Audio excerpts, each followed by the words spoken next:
дуже багато людей, які переїхали з Харкова. І, в принципі, зараз можемо пройти до бабусі. Зараз. Давайте зараз станемо між двома стінами. Іра! Між стінами. Ось постріли, які ми тут чули в будинку ОДА, бачимо, що щось димить, тобто є щось прилетіло, або ракета, або щось інше. Зараз поїдемо, подивимось разом з хлопцями з Азову, подивимось, що це вибухнуло. В принципі, ці удари були саме по центру, тобто, в принципі, де і є, так кажучи, скупчення мирних людей. Ну, ми всі знаємо, що путінський режим воює саме проти мирних людей, тому ось це ми бачили сьогодні. Что мы находились, родители находились, вот квартира, окна. Я находилась на кухне, услышали первый удар. Скорее всего, это был прилет во двор, потому что там разнесло гаражи. Мы все убежали в коридор, успели, слава богу. Потом еще один удар, полный дом дыма, пыли, всего. Мы еще там у нас ребенок из 15 лет еле успели заскочить в ванную. Все в шоке, все в ужасе, ну, естественно, сидели.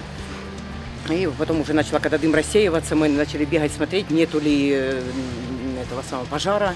Разбила батарею, вот где прилет был, и у нас ужасный поток. Мы все перекрыли, слава богу, да. Буквально через 5 минут все приезжали службы. Все хорошо, все живы. А вы дома были? Да, мы дома были. В убежище не успели выбежать? Не, мы не успели. Оно внезапно просто, когда там ни тревоги нет, как-то нам не слышно было, нам ничего не слышно было. Вот, поэтому убери это. А как вы сегодня будете здесь ночевать или куда-то поедете? Нет, здесь будем, а куда нам ехать? Ехать, не смысл ехать, они везде обстреливают. Уедешь оттуда, туда прилетит, уедешь туда, туда прилетит. Це, мабуть, що їхній крейсер затопили, питаються отігратися на людях, хочуть людей напугати.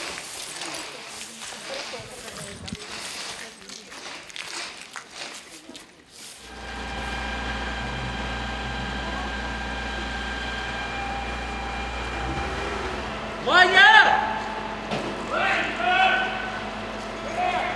Давление сброй!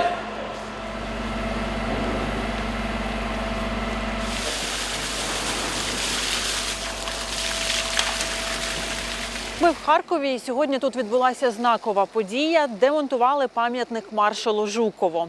Але одразу росіяни масово обстріляли центр Харкова. І місцеві мешканці говорять про те, що настільки інтенсивних атак на центральну частину міста не було давно. Сьогодні Жуков відправився на звалище історії. Жуков – це та людина, яка це м'ясник, да, в нього таке прізвисько. Це та людина, яка знешкоджувала українців, яка просто відправляла в бій толпами людей без ніякої амуніції, зброї. І просто люди погибали, і ця людина так робила геноцид української нації. І сьогодні він відправився на звалище історії. Також Жуков це та людина, на яку рівняється Путін. Тобто він прихильник Жукова, і те, що ми зараз бачимо на території України, наша, так кажучи, війна, яка зараз відбувається, це, так кажучи, зеркало Жукова. Тобто він посилає людей, посилає техніку і, на жаль, або к радістю, воно тут залишається. І так відбувається, що він просто вбиває тих людей, які там йдуть за нього воювати, за його режим. Ось. Тому, в принципі, ось ми, так кажучи, зробили такий жест і декомунізували Жукова. Слава Україні! Спроб було багато і, в принципі, за нього дуже боролась там місцева влада. Але я думаю, що там після того, як Російська Федерація прийшла з війною на Харківщину, то багатьом прийшла відповідь у голову, що не треба там робити героїв якихось там совєтських. У нас є українські герої, і ми їх будемо шанувати та встановлювати пам'ятник українським героям. Пни його туди, нахуй! Ходи, ходи!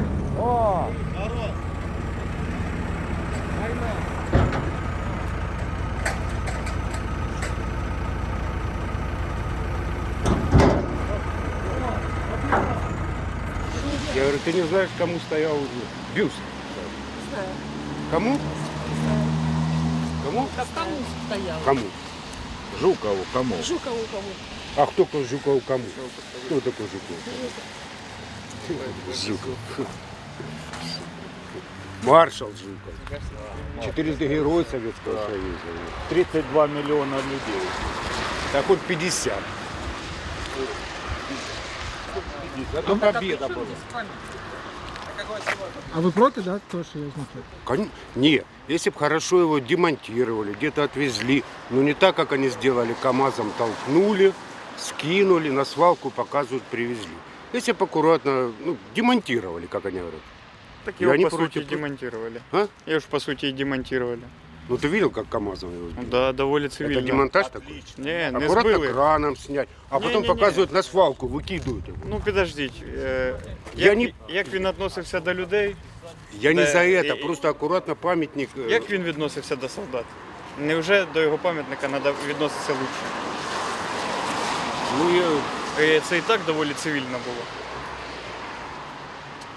Він до Как- живих людей как? відносився хуже, ніж ми от до його бюста. А если бы он так не відносився, то и победы не было.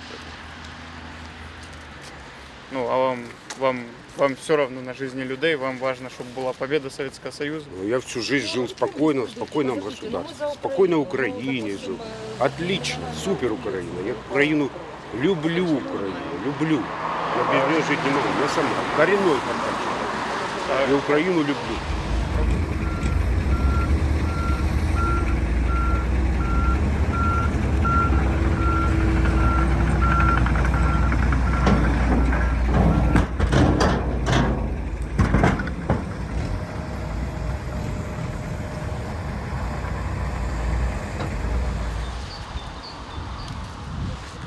Слава Україні! Героям слава. Господі спаси сохрані. Слава Богу, немає його. У мене дочка в Варшаві. Ой, слава Богу. Ну там. Слава тебе, Господі. Немає його.